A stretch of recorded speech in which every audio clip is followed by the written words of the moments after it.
the ways in which our larger corporate responsibility and our larger groupthink reinforces and legitimizes the wrongs that we do as individuals and the worst impulses that move us.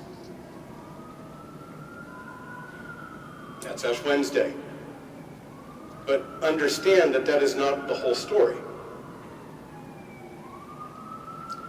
We are not utterly corrupt. Every Sunday I travel among the 200 churches of this diocese. The goodness and mercy and grace and decency and courage of people everywhere is the story which must never be overlooked. Getting to see that in every place all the time is what makes being the Bishop of New York so rich. The striving for justice in an unjust world that centers our lives as Christians. This is real. The godly impulses of people are the foundation for the possibility of redemption that makes the church possible. I get to see it. I get to see it. Or even that makes the church desirable.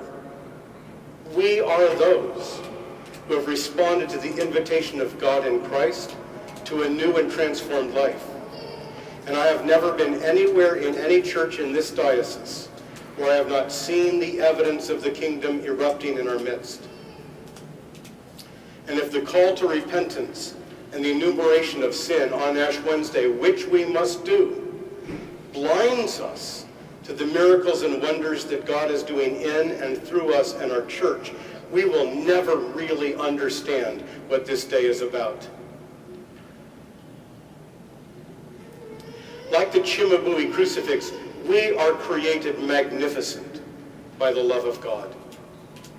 We are made glorious by the redemptive purpose of Christ lived out in our most gracious selves.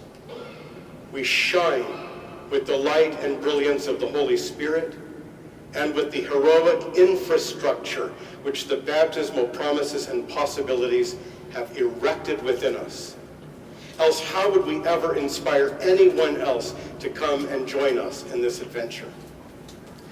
But like the Cimabue crucifix, neglect and indifference and self-interest invariably dull the edge of that brilliance and temper that beauty and cover it over with the stain of our failure to commend or honor, as we are called to do, the faith that is within us. It is the very fact of our high calling as Christians, a calling we sought and readily embraced, that makes our sin and rebellion and failure all the more tragic.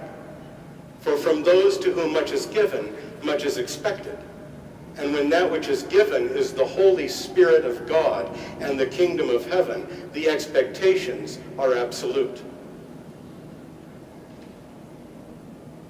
All of this represents the complexity and pathos of our lives as people of faith, who are also people of a broken world and a relational economy that separates and divides us not only from one another, but from ourselves as well.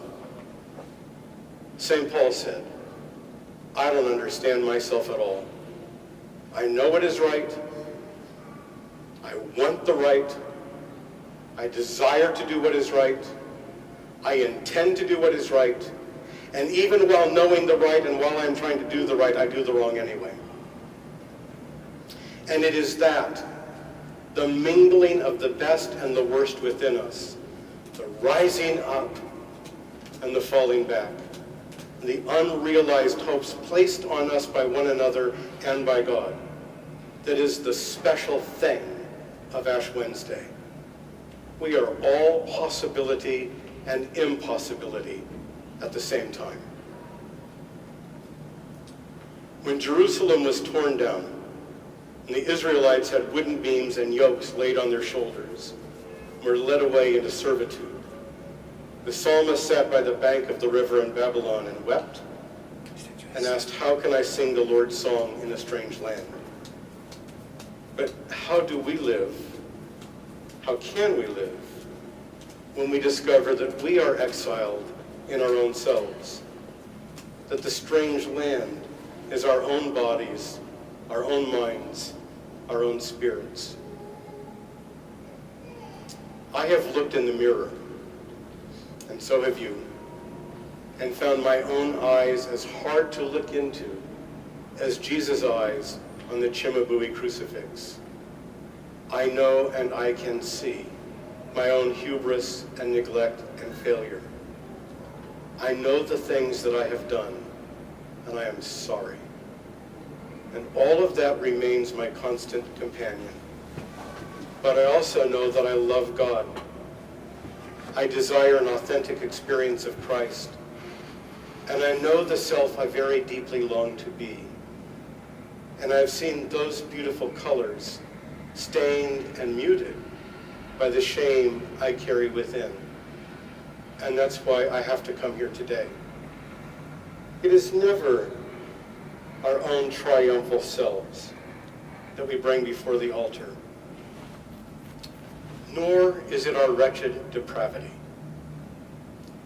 Rather, it is the complexity and incomprehensibility and defeat of these ordinary human lives onto which God has placed his hopes that brings us back again and again, Sunday after Sunday, but also on Ash Wednesday, which drives us to our knees, as I was one afternoon last summer in Florence, before the beauty and the wretchedness and the pathos of the Cimabue crucifix, which I...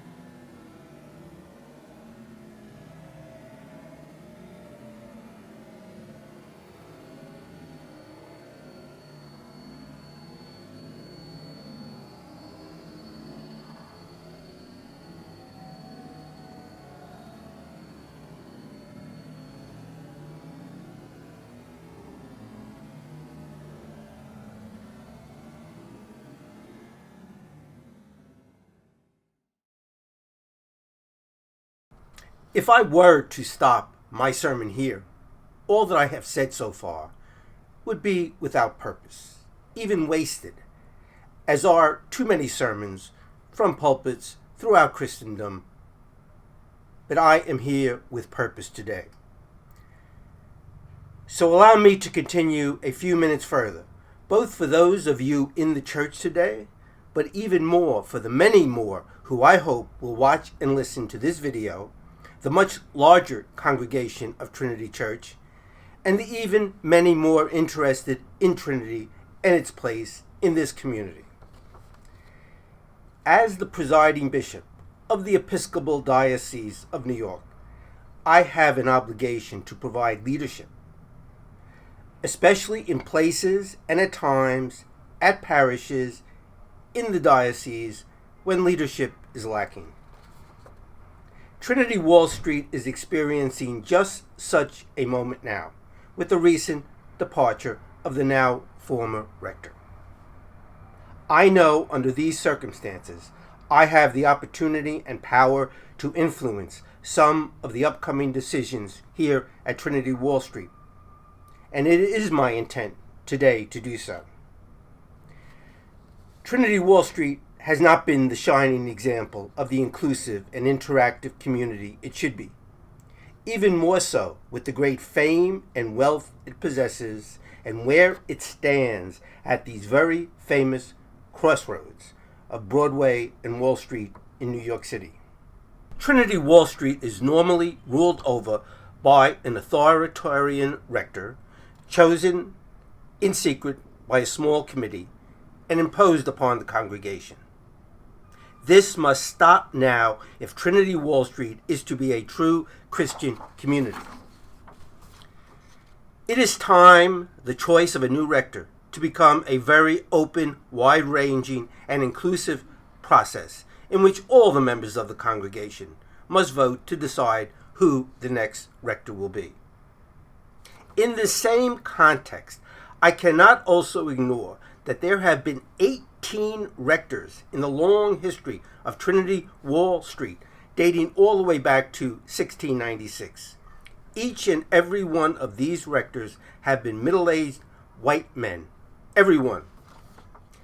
In an inclusive Trinity Wall Street, it must be time to expand the range of who should and will be rectors of Trinity, and a determined effort should be made to include both women and African American leaders in the Anglican Communion to be the next rector of Trinity Wall Street.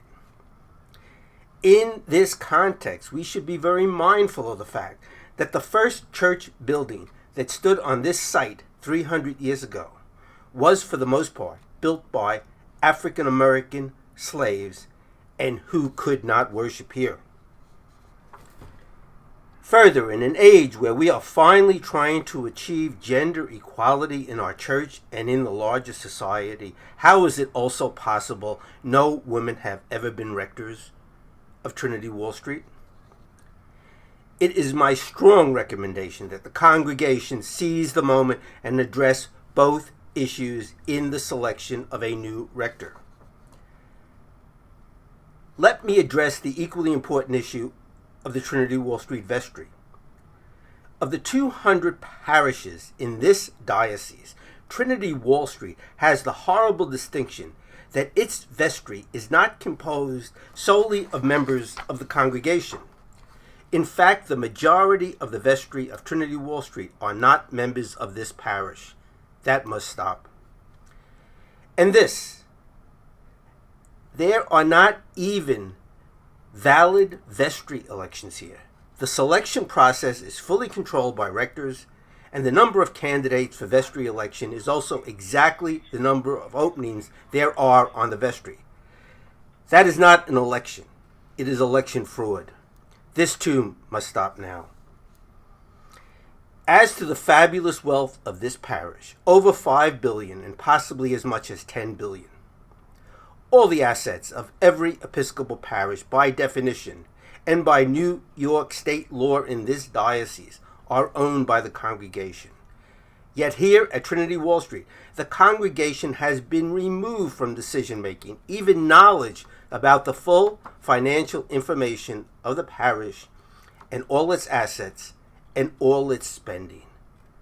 This must also stop. I have much more to say, but for now, let me conclude today by saying this. Trinity Wall Street and its congregation have tremendous potential to do so much good in many ways it has never done, and to become an active participant in this community of Lower Manhattan, and become an example with global implications far beyond. None of this will happen unless and until Trinity Wall Street is true to Jesus of Nazareth and his message of fairness, equality, community, and inclusion, which were at the heart of his ministry. I pray Trinity Wall Street and its congregation will do so now and forever, and I am here to assist you in doing so in every way I can, both as the presiding bishop of New York and as a fellow Christian. Let's change the world for the better together, as Jesus wanted us to do. Amen.